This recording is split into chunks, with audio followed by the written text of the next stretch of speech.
A young man named Woon Seong can be seen being beaten brutally by a group of enemies. These are the gathered forces of the land's martial arts sect, led by the Lord of the Martial Alliance, Jwa Do-Gyul.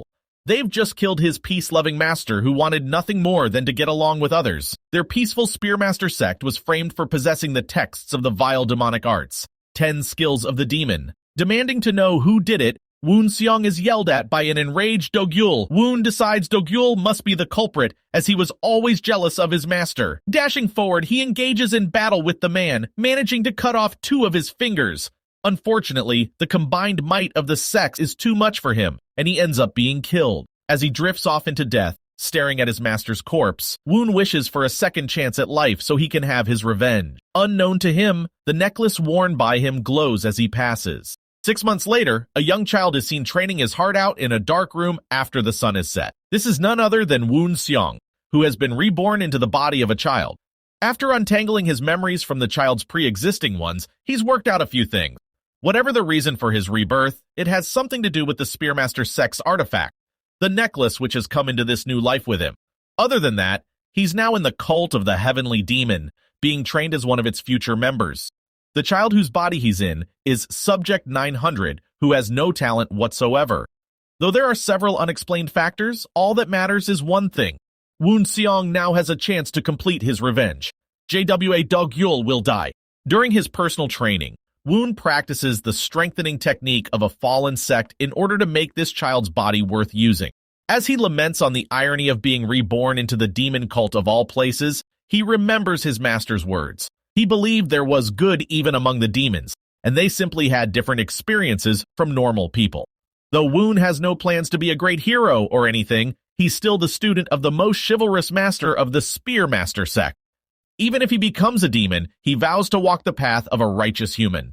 Later, the wardens of this prison-like training facility call all the children out. As they gather, the men tell the kids their training will get harder from today. Bringing out a bag full of heavy metal bracers weighing 7.5 kilograms each, they tell the kids they'll be wearing 4 of these each at all times from now on. Hearing this, Woon just grins at the thought of getting stronger. In the Siwon mountain range, the kids of the demon cult are being put through a challenge of capture the flag. Only those who succeed are to receive breakfast. Woon manages to be one of the 30 children out of 100 in his group who succeed. In the process, though, he ends up beating up a thuggish kid numbered 185 using his flagpole as a spear, something which catches the attention of the trainers since higher numbers are ranked such because they're stronger. Next, the children are informed they'll be learning martial arts.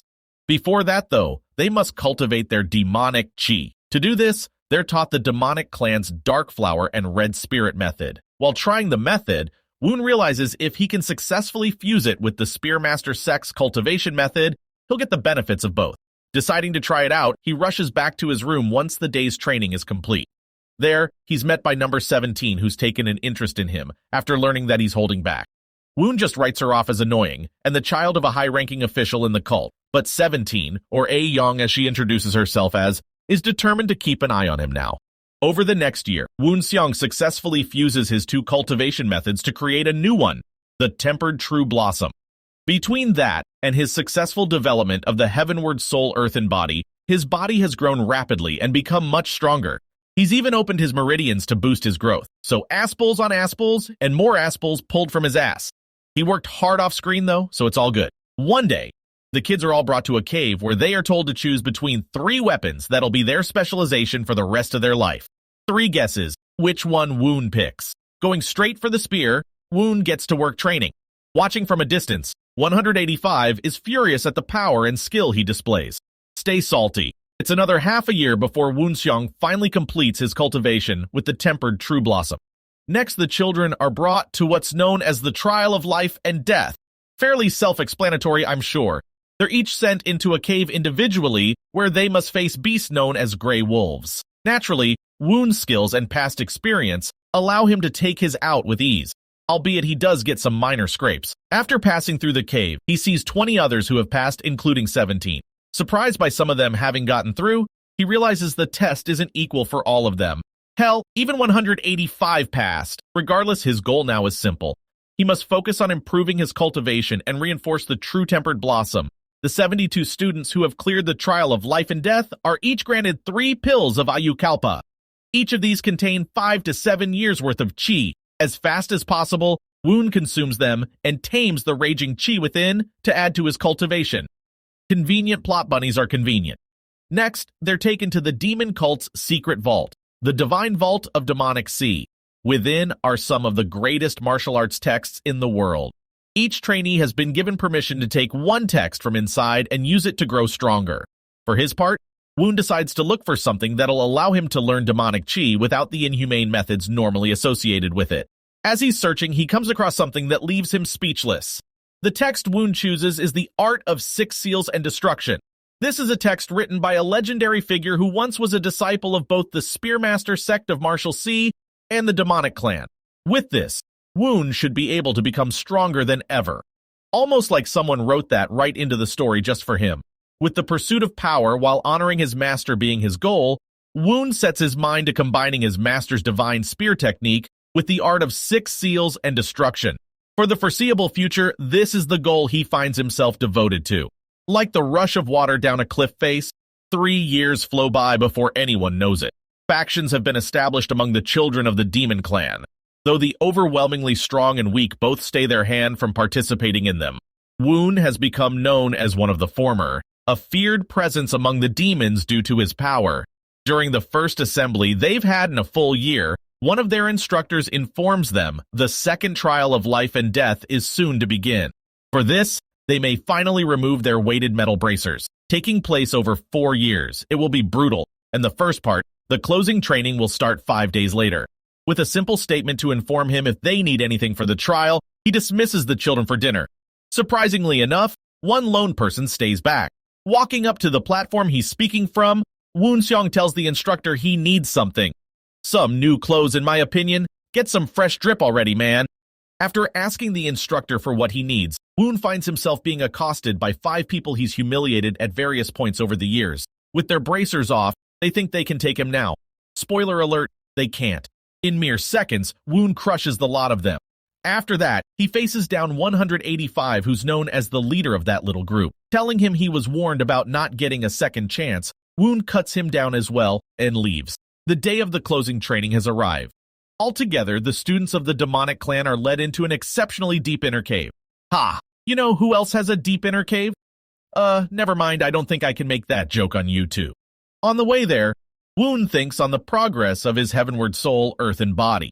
Once he completes it, his body and spirit will both be adjusted to be perfect for the practice of martial arts. Once they reach the training grounds within the massive cave, their instructor informs them they'll be sealed inside till the training ends, and there'll be plenty of room and provisions for all of them. With that, the training has begun. With the first stage being to maintain their sanity in pitch-black darkness, Woon heads to the sound of water while his eyes adjust. Determined to make it through these 4 years of the second trial of life and death, he gets to work.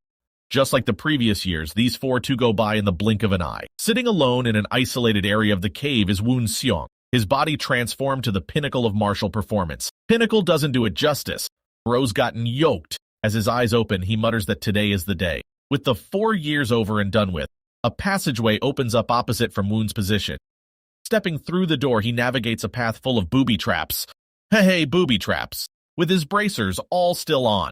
After all, if he has to go all out just to beat some challenges, how can he claim to be capable of taking his revenge? After reaching the end of the passage, Woon suddenly feels a potent killing intent, the same as from the Grey Wolf all those years ago. True to his senses, he's suddenly attacked by another disciple. Unfortunately for that guy, Woon dispatches him in seconds using the art of six seals and destruction. With that, he steps through the door at the end of the passage and into the light for the first time in 4 years. Here, he's greeted by a man he's never met before. After greeting this man and realizing he's even stronger than their senior instructor, Woon tries to estimate his exact level, something which the man notices but doesn't comment on. He simply tells Woon to relax while the rest of the trainees make their way here. Over an undisclosed period of time from that moment on, several trainees arrive in the cave where Woon is waiting. The first of these is 17, who has grown in rather significant ways. Even 185 and his group of idiots have made it. Seeing all the successful trainees, the man in charge breaks out in a smile and tells them to rest and relax. For making it through the second trial, they are all now proudly at the rank of demonic captains of the demon cult. Tonight they feast. Tomorrow, Their final challenge, the third trial of life and death, begins. After the feast, Woon Seong spends the night recovering while he remembers the wisdom of his late master. Finally, the third trial of life and death begins in an arena-like room the next day. The man in charge explains that power is the absolute requirement to live well in their clan. As such, this third trial, known also as the strife of life and death, shall reveal the strongest among them. One by one, trainees will be matched up in 1v1 duels where they must make their opponents submit or kill them. The winners will go on to fight more and more duels until finally only one will remain, the strongest of them all. The first opponent Woon faces is a trainee from a different group. Not knowing of Woon's reputation, the guy comes in acting cocky and leaves with his body shattered. One after the other, Woon crushes every opponent he faces until he's placed before the strongest one yet. With a smirk on his face, Woon Seong happily faces his opponent. Number 1. Hwan Tae-ryang. Frustrated by Woon's demeanor, the man rushes at him in a blind rage. Yeah, that'll totally work. Like and subscribe for part 2.